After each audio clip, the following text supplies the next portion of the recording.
5. Today's class dedicated for the Refuah Shelema of the following children: Abraham Ilan Rafael Ben Elisheba Ilanit, Heleni Orna Bathen Hannah, Gamliel Ben Yafa, among the Holim of Am Israel. Obviously, our heart goes out to the bittersweet news that we received from Eretz Israel today. And obviously, the videos and the pictures do more than the few words that I can say. The return of the remains of the Bibas family, mother and the 2 babies, plus another gentleman also from Eretz Israel. And we have questions, we have no answers. We don't understand. Who knows the reality of whatever happens? Who knows how long ago they were no longer among the living? No, but nobody knows. Nobody knows. But one thing we do know, that HaKadosh Baruch Hu has a plan, even though the circumstances around such a plan are very painful and very challenging, but our aftaha, our emunah in HaKadosh Baruch Hu is what keeps us alive.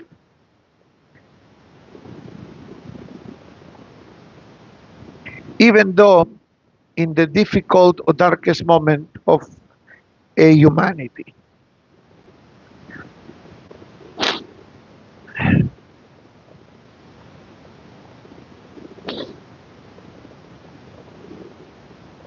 Thank you.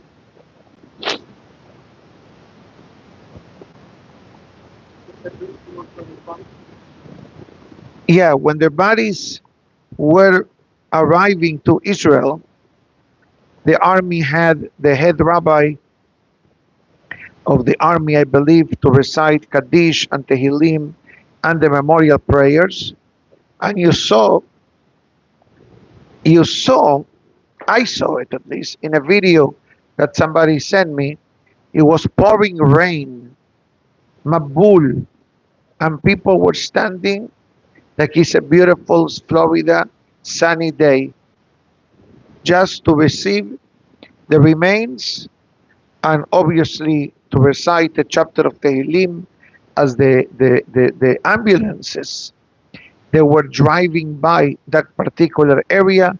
All this, if you go to the Jewish websites, Yeshiva World and others, you'll see exactly some of the things. And it's unbelievable that despite the adverse weather, people were there. And I tell you, most people did not have an umbrella with them. They just get out of the cars. Thank you. I need it. Okay. Thank you.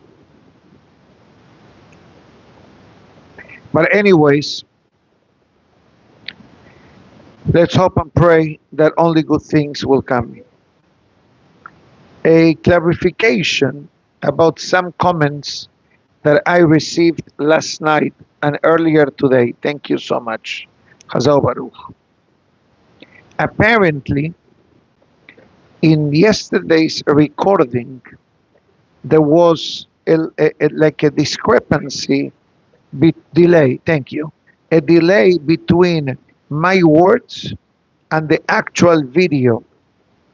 And it gave the impression that I was talking after I was saying the beracha for the tea.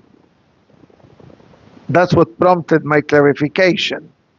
Okay, some people caught that, and I listened to it. It was around 9 minutes and 45 seconds, give or take on that time. You see, you're hearing my beracha, and I'm moving, and I'm not drinking.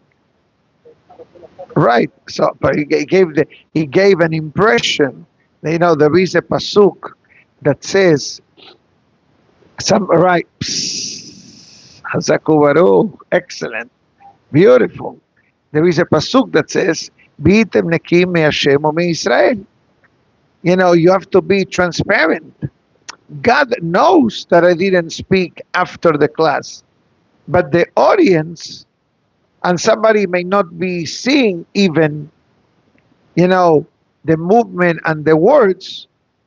So therefore, it behooves to me to make that clarification. So I don't want, God forbid, Hasbe Shalom, that anyone misinterpret what you saw. You know, in our Gemara and other books learning, there is a statement that goes, "La dame tahaze letashema." Seeing is different than listening. I did.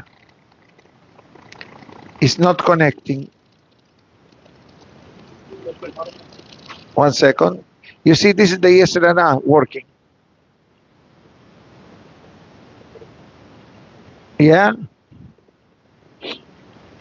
1 second. You want me to undo the Wi-Fi? Disconnect the Wi-Fi? And use the cell data only? Okay, Professor.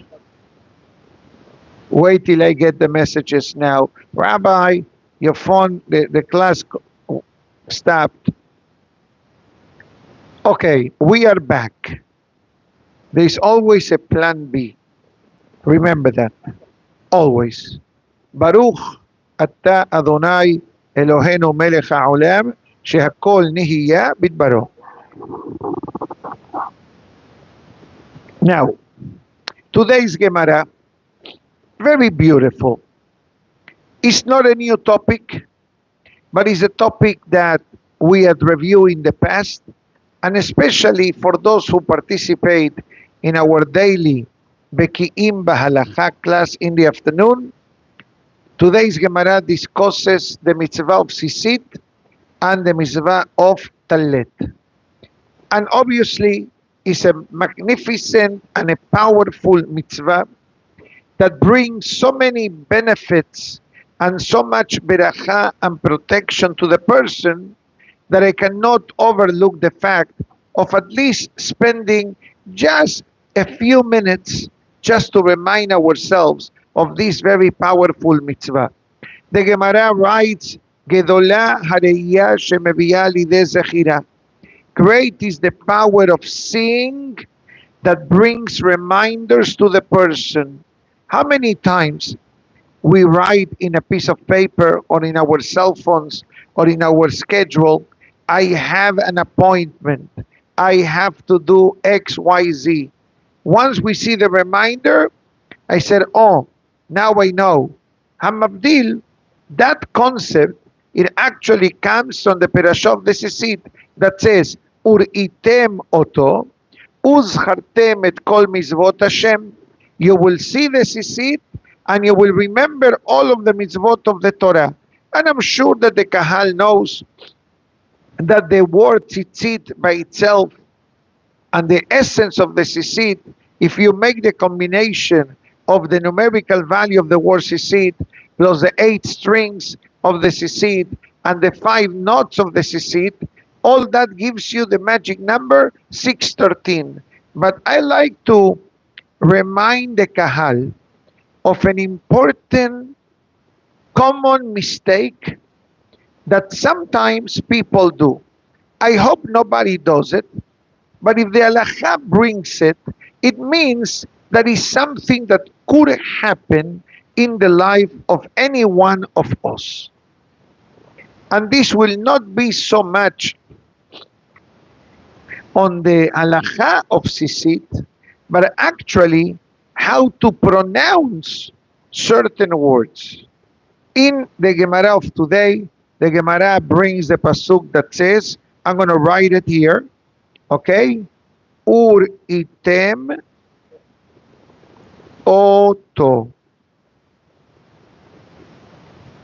I wrote it in Hebrew script. If you want it in print,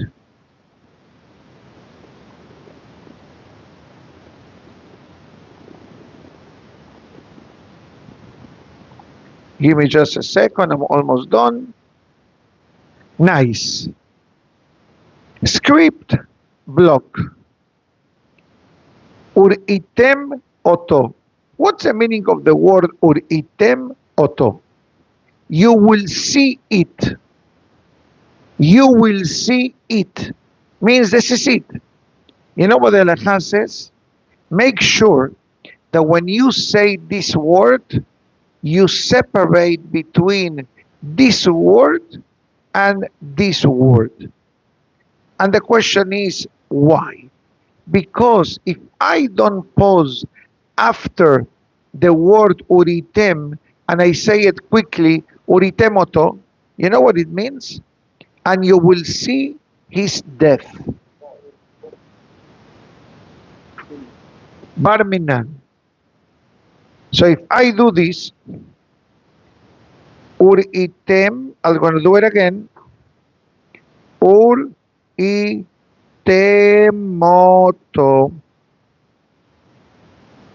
Look at the difference. Uritemoto, it means what I just told you. And I'm sorry if I jolted anybody so early in the morning, but I needed to wake you up to understand that the pause between two words can determine life, or God forbid, the opposite. So far, so good? Nice. Can you have the Siddur since you have it handy? Hazako Baruch. Another one. In the Sisit, I'm going to concentrate only in the third paragraph.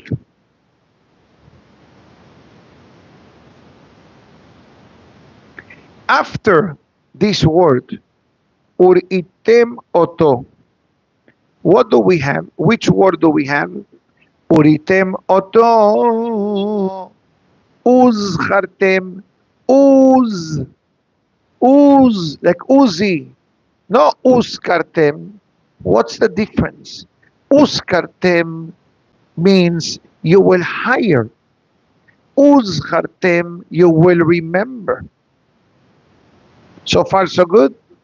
Nice. The same one later. Lema'an tizkeru. Why do we pronounce the word tizkeru? Because if I say tizkeru, it means higher. Or if you say tishkeru, it means get drunk. I know it's funny, but you understand how the pronunciation of one letter can change the meaning? Another one. In the second paragraph, the pasuk says, Le'ahava et Amonai Elohechem ul obdo. What's the difference? Why do I need to pronounce the ain so strongly? Short answer. Because if I don't say ul obdo, which means to serve God, and I say ul obdo, you're saying get rid of God. You understand the difference? Ul obdo, get rid of God with all your heart. God forbid. Has v'shalom. So when we read the Shema that we will discuss it last night in the Bekim Ba'alacha, besides reading the Shema, besides reading the on a timely manner, also make sure that the key words that I just highlighted and illustrated get pronounced properly, because it can change the entire meaning of that sentence. And the Shema is powerful. The Shema, besides connected to the human body word by word, and that's a reason why you have another example. For example, in the Shema, we say, Bechol levavchem, Bechol levabecha, al levabecha. Allow me to illustrate this easier. For example, you have Bechol levabecha, Bechol levabchem. What's the common denominator in these words that I just highlighted? That the last word of this word, the last letter of this word, and the first letter of the next word are exactly the same.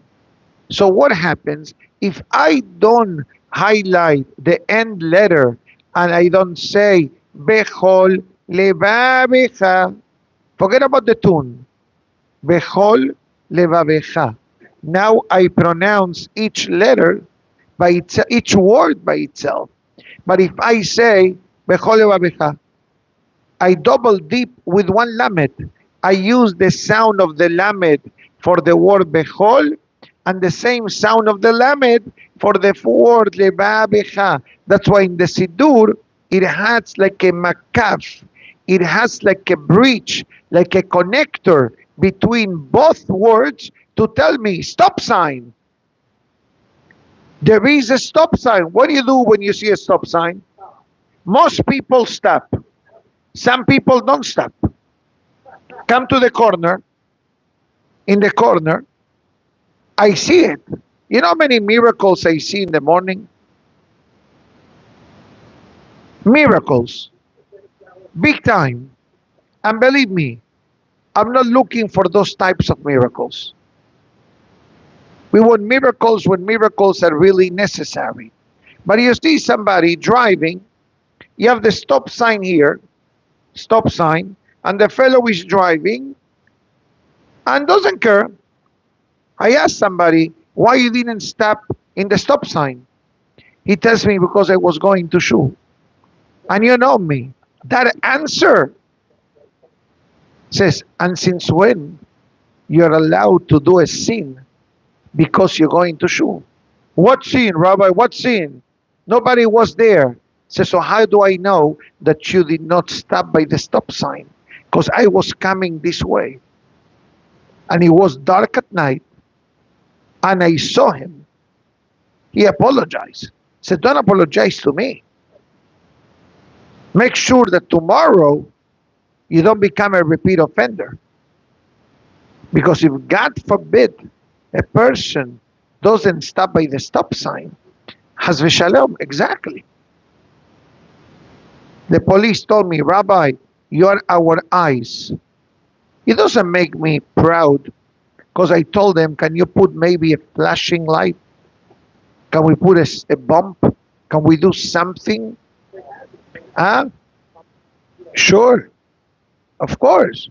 So, Hamavdil, going back to the Shema, when we see this sign, Makaf, between two words, it's like the Torah is telling me, not the Torah, the Sidur is telling me, stop sign, pause. Pause and go. Pause and go. And why this is important? You may say, Rabbi, why so important? I'll tell you the short answer. Shema connects to every body part. Every body part. Can you imagine if suddenly you pray for your body, but you did not pray for your left hand? Or you did not pray for your left leg? Or you did not pray for your spinal cord vertebrae? You have 18. You don't need 18. You're good with 15. No, you're not good with 15. You need 18. That's the reason the Amidah has 18. Sure. And the Amidah was added one more. Every berakah, according to our holy rabbis of the Amidah, connects to a different vertebrae of the spinal cord. Sure. That's why it's called Shemona Esrei, 18 vertebrae. Not only that, that every word of Shema connects to a different body part. So if I do 2 for 1, instead of saying Bechol levabecha, I say Bechol levabecha without the pause. That means that one body part did not get the feeding of the day.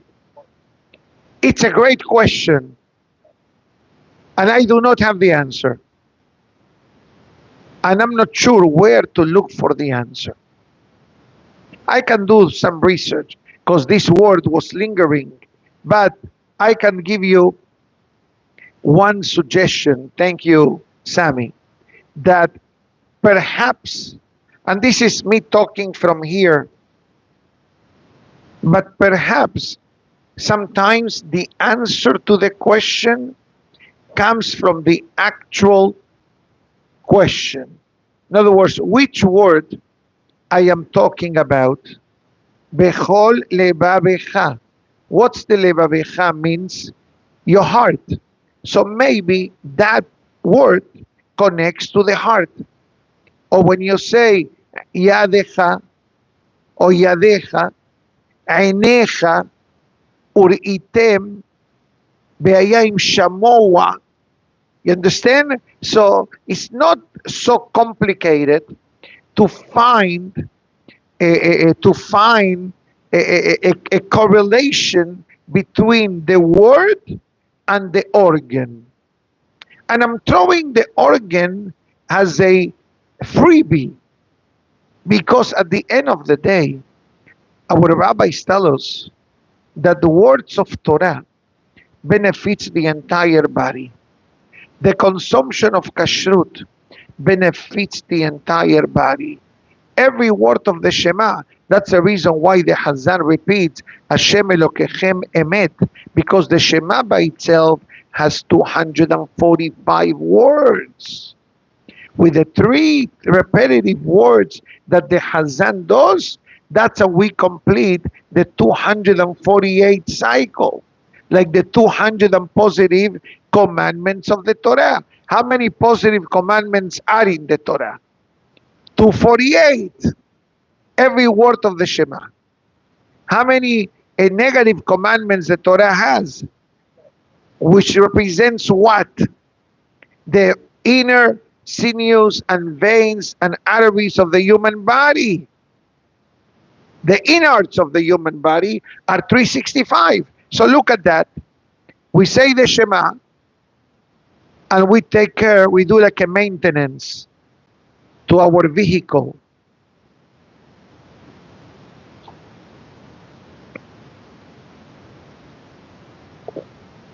Hazak, magnificent story. This is one of the many similar stories that people experience sometimes, setbacks or challenges in the life. And let me clarify, doesn't mean that the mezuzah is the guilty party, but the mezuzah somehow had a mistake or a halachic problem.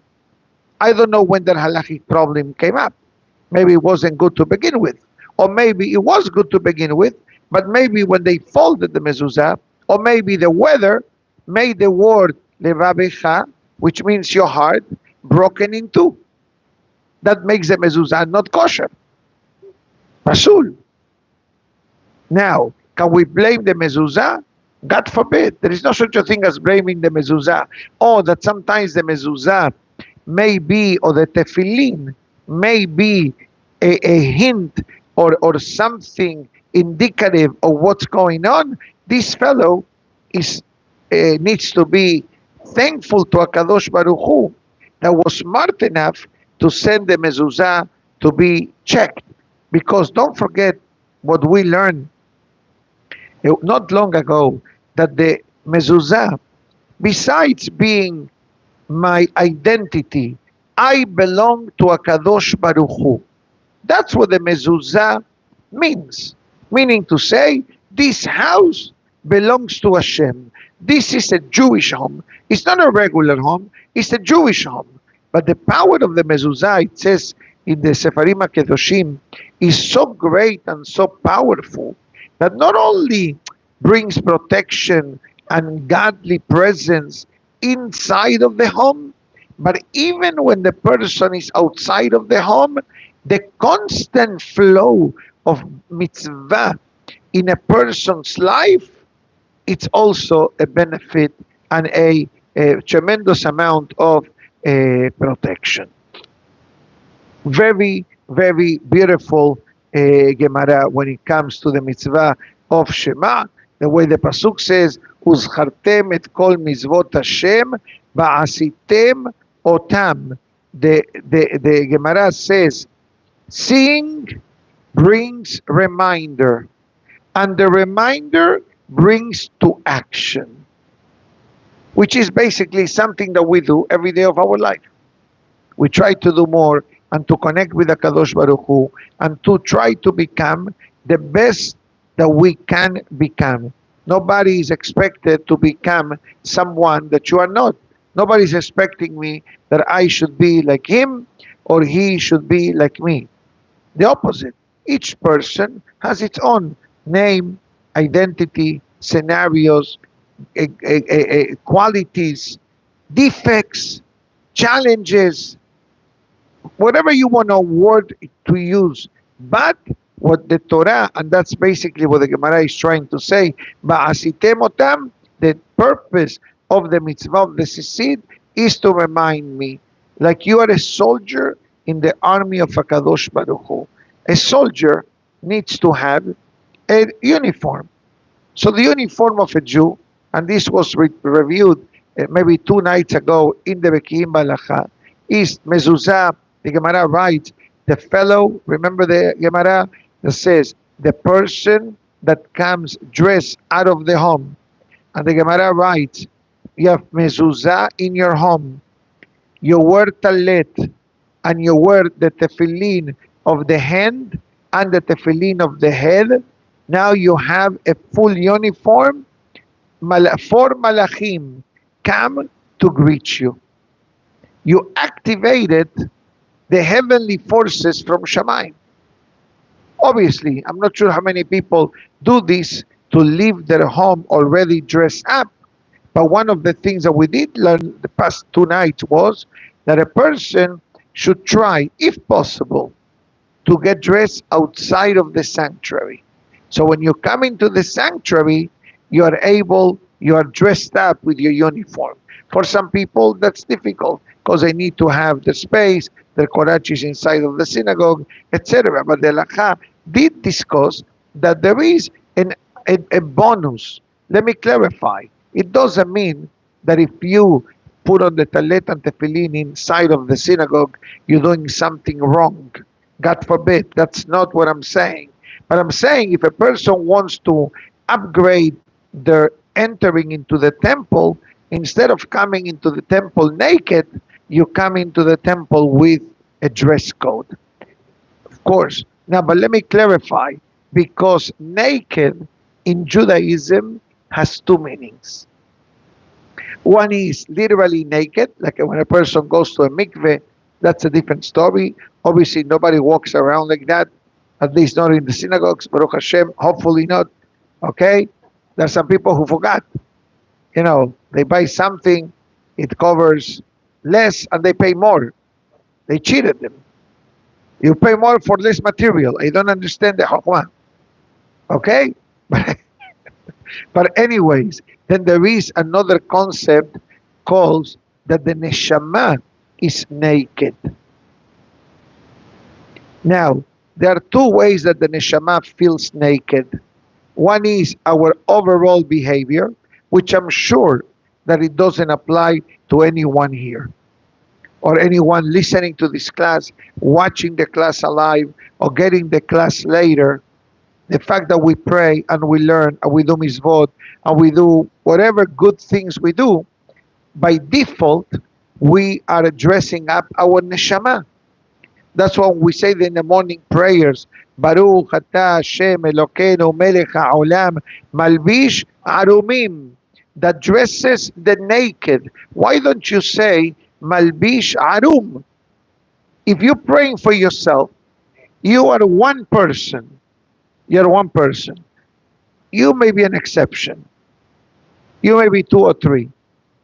But when I was a child, you know what my teacher used to tell my mother?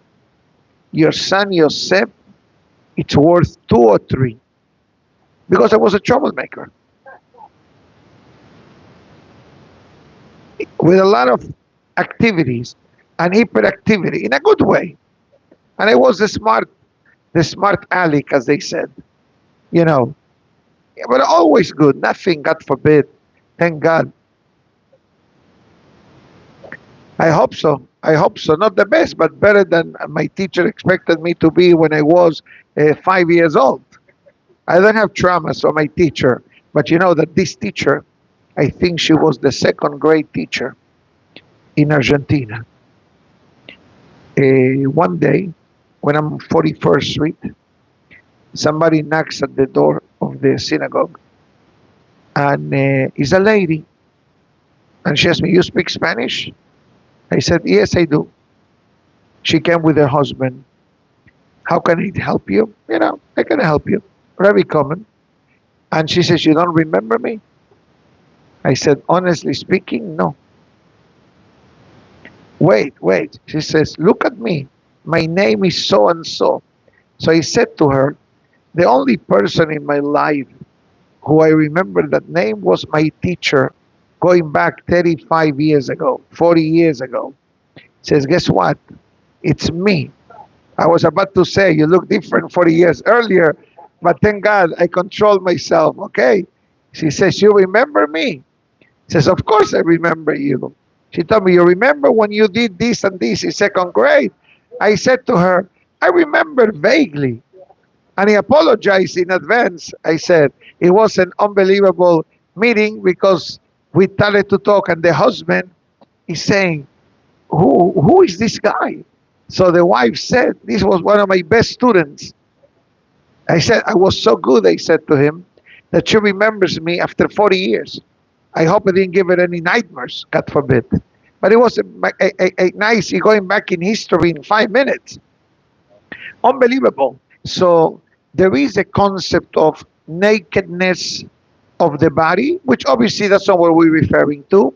But the Zohar Kadosh talks about that the mitzvot and words of Torah that we learn becomes malbushe haneshama, the dressing of the neshama.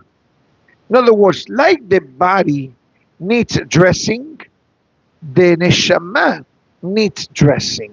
The only difference is that the dress code of the neshama is spiritual and the dressing of the body is physical.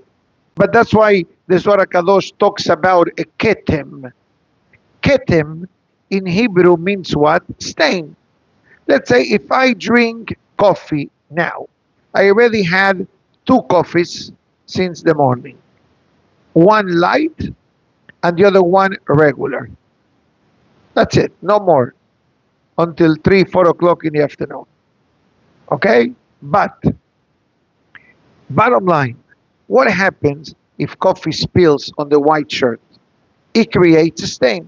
So what do? I go to the sink, I use water, I clean it up, khalas. I don't have to go home and change, although my wife tells me all the time, maybe you should have a backup shirt and tie at the synagogue.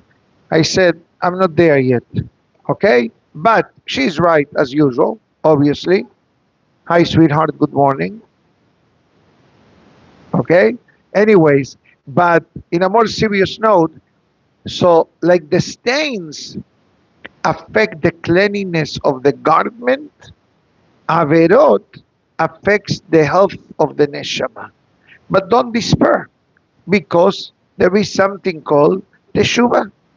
Teshuvah is the cleaning agent for the stain. Sometimes with water, the stain leaves. Water in Torah terms is Torah, and Maim ella Torah. So if a person did or acted in ways which are not suitable or proper, etc., no problem, God says. We leave the light on for you. You want to make a U-turn? God allows you to do a U-turn. That's what teshuvah means all about. What do you think teshuvah means? Teshuvah means to return. Lahzor bitshuvah. What do you think making a U-turn means? I go back to my point of origin. That's it. Sometimes the cleaning of water is not enough. Sometimes you need to take a bit of soap. Sometimes you need to take the garments to the cleaners. Amabdil. Then you can identify the type or the level of teshuvah that a person needs. Certain shortcomings or certain transgressions, etc., are easier to fix than others. For example, the Zohar of today. The Zohar of today, very fascinating. I'm not going to give you the full version, but Baruch Hashem, I had a chance to review this in the past, and talks about the heroic act of 3 young children in the kingdom of Nebuchadnezzar. After the first Bet HaMikdash was destroyed by Nebuchadnezzar, the king of Babel, what did he do? He captured thousands of Jewish children, boys and girls. And Nebuchadnezzar wasn't foolish. He knew how to get the soul of the children. What did he do? Step number one, don't bother them at all. Let them be. Make parties for them every day. What type of parties? Food. All you can eat buffet. Hamas, Imah Shemam. We saw last week how the hostages came out alive. Going back to the Holocaust pictures. Remember the pictures of the Holocaust, how they looked, God forbid, 70 some years ago? Beyond understanding. Beyond understanding. And what happens? I read an article last night that one of the girl hostages that was recently released, she mentioned how she was able to keep, to the best of her abilities, Shabbat while in custody and observe the Ta'anit of Tisha B'Av and Yom Kippur and not eating bread in Pesach. And how did they know the date? So one day, the Hamas plays them Israeli TV. And in some Israeli TV channels, they put the Hebrew date. So she look at the date and she figures, oh, if today is the second day of Av, that's what she says, a week later is Tisha B'Av. So she fasted on Tisha B'Av. And on Shabbat, they will force her to cook for the terrorists. Of course. And I hope that was the only demand that they had. But based on the experts, the hostages went through every imaginable level of Gehinnom, God forbid, physically and emotionally, etc. So Be'ezat Hashem gives them refuah sheleman, refuat nefesh, refuat guf, complete recovery. But then they used to give them pita bread to eat. And then they had an Israeli newspaper that they were reading. The Arabs were reading the Israeli newspaper. And she looked at the Hebrew date and she says, Uli, next tomorrow is Pesach. So she refused to eat bread and she told the terrorists, now is the holiday of Pesach, go get me non-Hames flour. They gave her corn flour. That's what she ate during the week of Pesach. And they were able somehow to track down the Ta'anit, the holidays. They miss maybe some days of Hanukkah, which again, he said, if they would have eaten taref there, will have been acceptable. You know, you are in a moment of danger. You don't know if you're going to wake up the next morning. But she says, and this is something that our Hachamim tell us for centuries, that if a person wants to do the right thing, somehow, somewhere, even in the worst scenarios, Hashem gives the person a hand. Why do I say this? Because that's what the Zohar Kadosh says. The Zohar Kadosh talks about Nebuchadnezzar. Nebuchadnezzar tell to his people, we're going to conquer the mind of the Jewish children in no time. And they ask him how? If some of them already committed suicide on the water, they jump into the water. Al-Naharot Babel, chapter 137 of Tehillim. What is this chapter of Tehillim about? It says, Al-Naharot Babel, listen to the words. Sham yashavnu gam bachinu bezochrenu et Zion.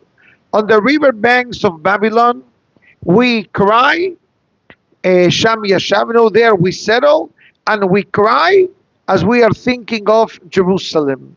I'm not going to give you a whole derasha on this, but why David HaMelech is talking about the river banks of Babylon?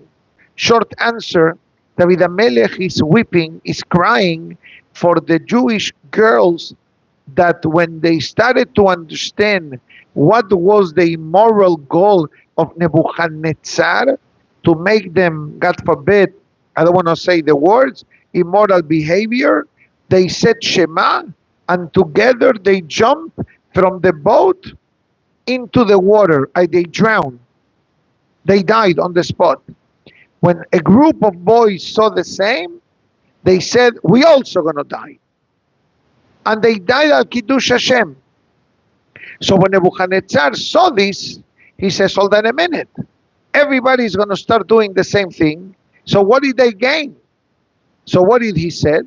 Let's do nothing to the Jewish boys and girls. Let's give them every day, all you can eat buffet.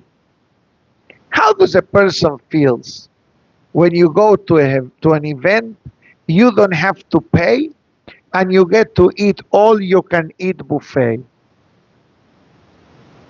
You feel like a Sam, like a vacuum cleaner. Give me, right? What was the menu that Nebuchadnezzar gave the youth? You know what was it? No. Kosher meat and kosher cheese. So what's the big deal? Because he blended basar behalav. That's what the Zohar Kadosh says in today's lesson. It says he gave them cheeseburgers, so to speak. We use cheeseburgers because we're product of the 21st century. But the Zohar Kadosh says, I tell you what it says. The Ahul Rasha, Nebuchadnezzar, Bisra b'halaba haba. Basar b'halab and Gebina aim basar. And he used to give them. And what happens? That once the meat and dairy, taref, or even kasher, but cooked together, the neshama suddenly, one step at a time, becomes blocked.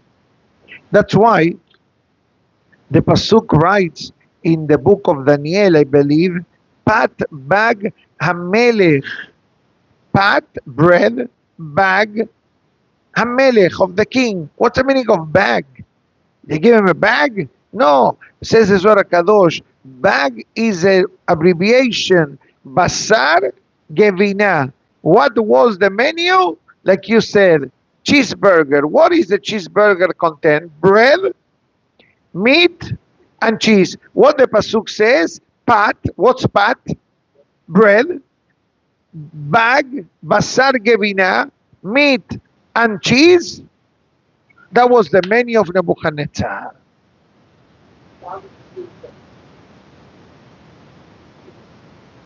Unbelievable. But despite all the sadness of this statement, the Zohar says, there were 4 heroes who did not fall to the trick of Nebuchadnezzar. One was called Daniel the prophet, Daniel ish Hamudot, Daniel Navi, Begubad Yavata, Daniel in the lion's den. The Zohar Kadosh says, how come that Daniel was placed in the lion's den and the lions did not devour Daniel? You know what they used to do with these lions? They used to keep them starved for a while, and then when they needed to get rid of somebody, they throw a body. So they didn't survive. And the Zohar Kadosh says, how is it possible that Daniel survived? It says very simple, because the animals saw Daniel that he was a human, not an animal. Because the animals saw the holiness of Daniel, that his neshama was not tainted or camouflaged by the consumption of non-kosher food.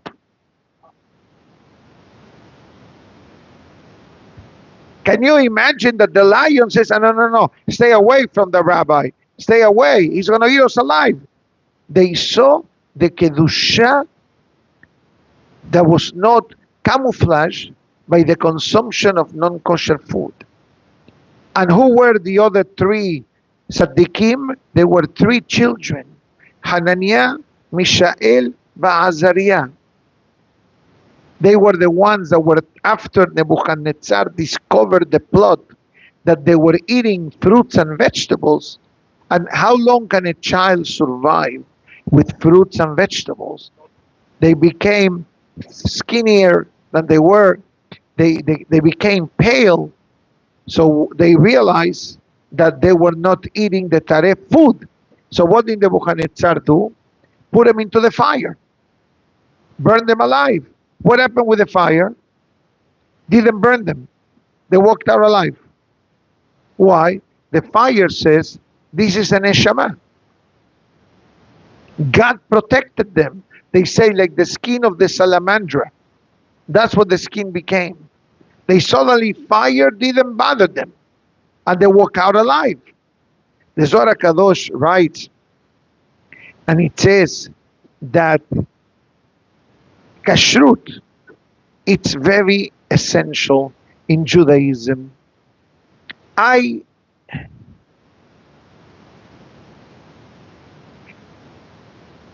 was about to say something, but I want to verify some information before I said the story that was attributed to the great Rabbi Moshe Feinstein, alav shalom, when someone asked them a question about Shabbat and Kashrut.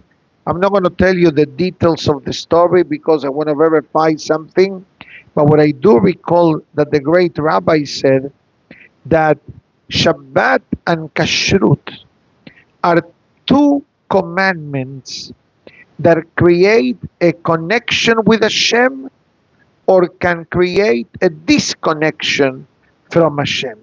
With his called Shabbat, Rabbi Eli, last Sunday, he quoted the famous pasuk that says, Beshameru bnei Yisrael et Shabbat, la'asot beni uben bnei Israel ot hi le'olam, how the day of the Shabbat becomes a covenant, becomes like the connector between us and HaKadosh Baruch Hu. So the day of the Shabbat is the connector directly with HaKadosh Baruch Hu. And the Kashrut is the connector between the body and the soul and HaKadosh Baruch Hu. In other words, if you look in Perashah Shemini, which is the Perashah that deals with the topic of Kashrut, the Torah there writes that the consumption of non-kosher food blocks the heart of the person. Not physically only, that's a different topic, but spiritually. Why? And the brain, timtum halev behamoach. Two body parts gets affected by the consumption of non-kosher food. The heart and the brain. And guess what? If your heart doesn't feel the essence of Judaism, and if your brain doesn't feel and doesn't understand or the thought on a Jewish oriented way, what do you expect from the person? And that's the reason why sometimes you deal with people and you ask yourself internally, I don't understand how you don't understand. Short question, what level of kashrut this person observes? Some people say, no, I'm only eating a salad. I'm only eating fish. I'm only eating pasta without meat, without cheese. Everybody knows that these are all excuses. None of the above are allowed in a non-kosher restaurant. Again, you're not captured by Hamas, that you eat what they give you if you want to survive. That's an exception and guaranteed that God says, forget about it. Never happened. By the way, people, God forbid, who go through suffering, Haz v'shalom, especially like we mentioned before, through terrorism, through Inquisition, through crusades, through mamash matters which are above and beyond our understanding of human life, there is a different set of rules that applies to them. Anusra hamana patre, the Gemara says. God doesn't judge the person in case of an emergency. The opposite. In case of an emergency, do what you need to do. You need to break Kippur, break Kippur. You need to drive the Hatzalah vehicle on Shabbat to save someone's life, go. Go. You need to do an emergency surgery on Shabbat, do what you need to do. Go and preserve life. But when none of the above applies, and the peer person and the people make up their own halachot. No, it's permissible. What's wrong with vegetables? What's wrong with vegetables? Plenty of it.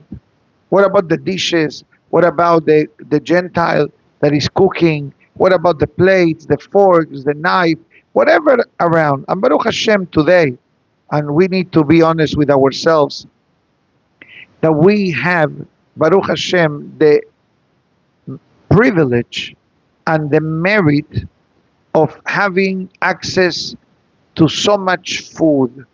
So much, any place today, in America especially, okay, maybe in certain cities you don't have the variety that we have, but let's talk about our cities.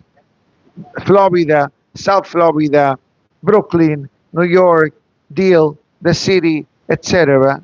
It's so easy to find good, nice, clean, and all levels kosher restaurants. It's just a matter of training our brain.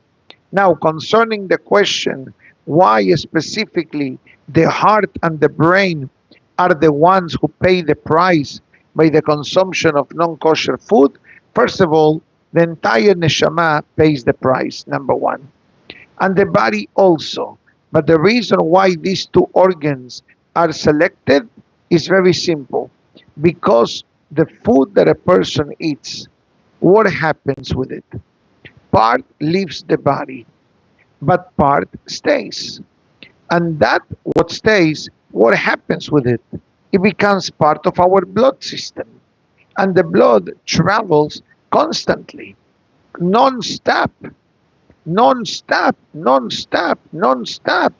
Heart, brain, different organs. So if exactly, if the source of the blood is a godly food, kosher food, or non-problematic food, halachically, chazaku baruch.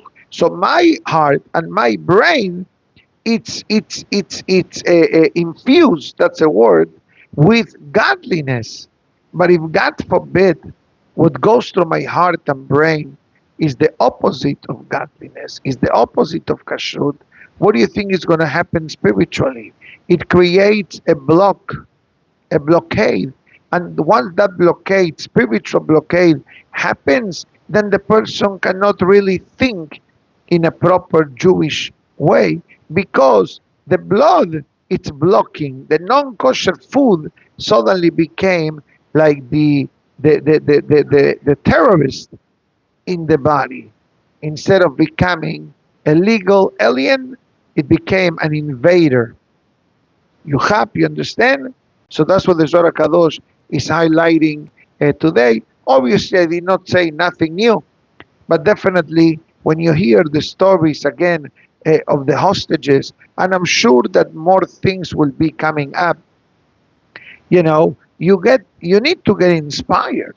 Can you imagine that a young girl in captivity is refusing to eat bread and telling the terrorists, I'm not gonna eat flour, I'm not matzah, bring me something that is not hametz. Okay, she took corn. Okay, that's what she ate in Pesach. Oh, she didn't drink the 4 cups of wine? She didn't have to. She didn't do the seder? She didn't have to. Why not? Anus. Anus means when you are out of control of your own situation. You're not in control. When God forbid a person is in jail, or not in jail, but in captivity, especially to the hands of criminals, not the You're not talking about the Otisville Correctional Center in New York that you have kosher food every day. Correct? That's what you have there. You have kosher food. I'm not sure if you have a minyan every day. I hope not, because that means a lot of Jewish people are there. Okay? But they offer kosher food. It's part of the penal system in the United States. And maybe they have Torah classes. Wonderful.